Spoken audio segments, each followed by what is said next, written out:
సర్వ మానవాళికి రక్షకుడు, మనకు కొండంత అండగా నిలిచేవాడు.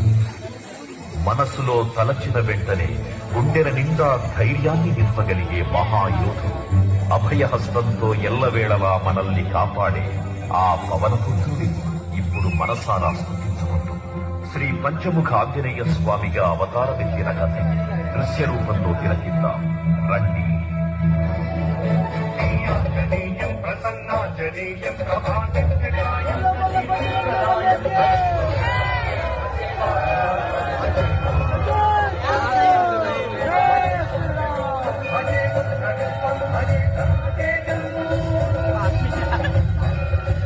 అది రామాయణ మహాయుద్ధం శ్రీరామచంద్రుని సారథ్యం వానర సైన్యంతో విజృంభిస్తూ లక్ష్మణస్వామి తనతో పోరాటం చేస్తున్న రావణుడి కుమారుడు ఇంద్రజిత్ తలని బాణంతో ఒక్క వేటుతో వేరు చేశాడు.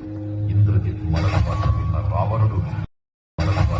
రావణుడు ఆవేశంతో ఊగిపోయాడు. ప్రతీకారం కోసం పాతాళ లోకాధిపతి తన సోదరుడు అయినటువంటి మహిరావణుడి సహకారం కోరాడు.